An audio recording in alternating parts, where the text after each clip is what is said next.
আজকে একটা স্মরণকালের অন্যতম বিশৃঙ্খলা এবং সংঘর্ষ হাতাহাতি দেখলাম এবং এই হাতাহাতি মূলত ঢাকা বিশ্ববিদ্যালয় এবং বেসরকারি বিশ্ববিদ্যালয়ের যে একটি দ্বন্দ্ব, সেই দ্বন্দ্ব একটি দ্বন্দ্ব তৈরি হয়ে যায় এবং সেই দ্বন্দ্ব তৈরির পরই আমরা দেখছি যে আসলে ঠিক কী পরিমাণ সহিংস হয়ে উঠেছে প্রতিটি ছাত্র। আজকে মূলত একটি গণতান্ত্রিক ছাত্র সংসদ নামে একটি ছাত্র সংগঠনের আত্মপ্রকাশ করার কথা ছিল এবং সেই অনুযায়ী সংবাদ সম্মেলন হওয়ার কথা ছিল, কিন্তু সংবাদ সম্মেলন হলেও এটি ভয়ঙ্কর রকম একটি বিশৃঙ্খল পরিস্থিতির দিকে মোড় নেয় এবং সেভাবেই আস্তে আস্তে চলতে থাকে। এবং আমরা আসলে এখানে যারা ছিলেন তাদের সাথেও কথা বলার চেষ্টা করব এবং জানতে চাইব এবং এই যে তাদের যে সংঘর্ষ, মনোমালিন্য, যে তাদের যে মতবিরোধ, সেটি নিয়েও কিন্তু আমরা দেখছি এবং সেই অনুযায়ী আমরা আসলে সেই সর্বশেষ যে পরিস্থিতি সেটা আসলে দেখানোর চেষ্টা করছি। ঢাকায় নিয়ে আসেন, এইখানেই বিচার হবে মিডিয়ার সামনে। সে যা ব্যবহার করছে মিডিয়ার সামনে, যেহেতু করছে মিডিয়ার সামনে এটা বিচার হইতে হবে। ভাই কোনো মিডিয়াতে কোনো বক্তব্য দিব না, ডাকেন, ফুটেজ দিচ্ছি আপনাকে। আসেন, সাইডে আসেন।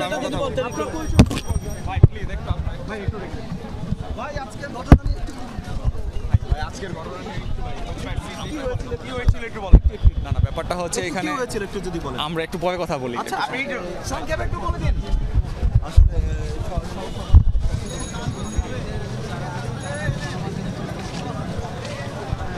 দর্শক, আমরা এই মুহূর্তে এই মধু ক্যান্টিনের বাইরেই আছি, কিন্তু ঠিক মধুর ক্যান্টিনের ভিতর এবং বাইরে দুই জায়গাতেই কিছুক্ষণ আগেও নারকীয় অবস্থা তৈরি হয়েছিল এবং আমরা দেখতে পাচ্ছি যে এখনও আসলে কয়েকটি পক্ষের মধ্যে আসলে এ ধরনের মতবিরোধ চলছে, মতদ্বৈততা চলছে এবং সবাই মিলে আসলে এক ধরনের একটি বিশৃঙ্খল অবস্থা দাঁড়িয়েছে এবং আমরা দেখতে পাচ্ছি যে আসলে বেশ কয়েকটি পক্ষ এখানে হয়ে গেছে এবং তারা মূলত এই যে একটু আগের হয়ে যাওয়া যে হট্টগোল, যে বিশৃঙ্খলা এবং যে হাতাহাতি এবং সে হাতাহাতির বিষয়টি নিয়েই কিন্তু তারা মূলত আলোচনা করছেন এবং যে কতগুলো আক্রান্ত পক্ষ আছে তারা সকলেই কিন্তু আসলে এখানে উপস্থিত।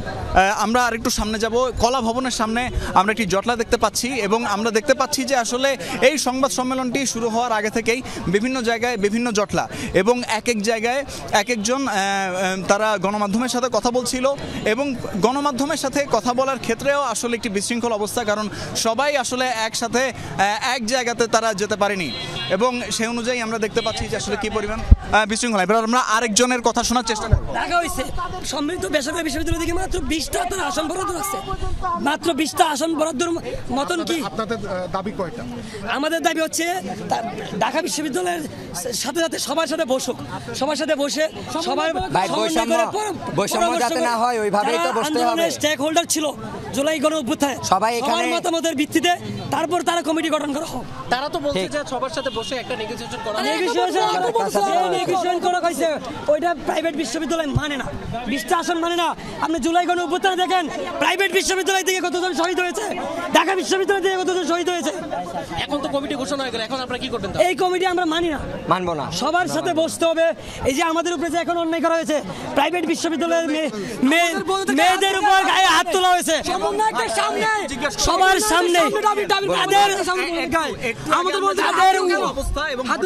তাদের উস্কানিমূলক ভাবে ওদের গায়ে হাত তোলা হয়েছে।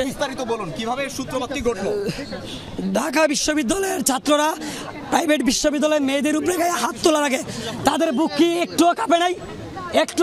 তারা যখন 17 জুলাই ঢাকা বিশ্ববিদ্যালয় বন্ধ করে দেওয়া হয়েছিল, যখন তারা গাঠি গুস্কা নিয়ে বাড়িতে চলে গেছিল, এই মেয়েরাই আমরাই রাজপথে নেমেছি তাদের জন্য। তাদের রক্তে আমরা কিন্তু আমাদের চোখে পানি আসছিল। তাদের এটা সবসময় চিন্তা করা উচিত যে আমরা কাদের গায়ে হাত তুলতেছি, আমরা কাদের সাথে বৈষম্য করতেছি। তারা একবারও স্বীকার করতেছে না জুলাই গণ অভ্যুত্থানের মেইন স্টেক হোল্ডার কারা ছিল। আচ্ছা, আপনারা শুধু আমাদেরকে প্রশ্ন করছেন, ওদেরকে প্রশ্ন করতে পারেন না? শুধু আমাদেরকে প্রশ্ন করছেন কেন? আপনারা প্রশ্ন করতে পারতেছেন না? ওদেরকে প্রশ্ন করেন, দাবি আনতে প্রশ্ন করেন, আমাদেরকে প্রশ্ন করেন কেন? ঘুরি জুলাই গণ অভ্যুত্থানের মেইন জিজ্ঞেস করেন, তাদেরকে প্রশ্ন করেন, আমরা যদি প্রশ্ন করতে পারেন। আপনারা এখন কি চাচ্ছেন? তারা কমিটি ঘোষণা হয়ে গেছে। সর্বপ্রথম কথা হচ্ছে আপনি বলেন এখন কি চাচ্ছেন? কমিটি ঘোষণা হয়ে গেছে, আপনারা কমিটি ঘোষণা করেছেন। এবার আমি বলি, আপনাদেরকে যখন ডিবি পুলিশ তুলে নিয়ে গিয়েছিল 5 জন সমন্বয়ককে, আমরা সারা বাংলাদেশের মানুষ সেই ভুয়া প্রেস রিলিজকে প্রত্যাখ্যান করেছিলাম এবং প্রাইভেট সেখানে সর্বোপরি সর্বোত্তম তারা অবদান রেখেছে। এবং আজকে বলতে চাই, আপনারা যে এরকম সিন্ডিকেট ভিত্তিক এবং এত মানে সুন্দর করে সাজিয়ে একটা অলিগলিতে প্রাইভেট বিশ্ববিদ্যালয়ে আপনারা যে সংগঠন একটা উঠালেন, আমরা সেটাকে প্রাইভেট থেকে প্রত্যাখ্যান করছি। আমরা আপনাদের এরকম সিন্ডিকেট ভিত্তিক এইটা মানি না।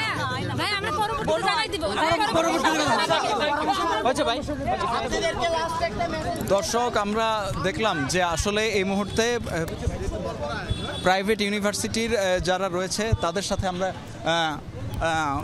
সাথে আমরা বেশ কয়েকজনের সাথে কথা বলেছি এবং সে অনুযায়ী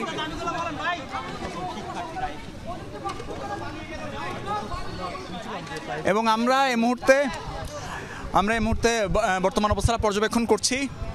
সেই অনুযায়ী আমরা আসলে দেখতে চাই যে আসলে ঠিক কী ঘটেছে এবং আমরা দেখছি যে এখানে শুধুমাত্র যে প্রাইভেট ইউনিভার্সিটির যারা রয়েছেন তাদেরকে আমরা দেখতে পাচ্ছি এবং সেই অনুযায়ী এবং তাদের পক্ষ থেকে একটি অভিযোগ আসছে যে আসলে তাদের পক্ষে যে ঠিক কী পরিমাণ তাদেরকে লাঞ্ছনার শিকার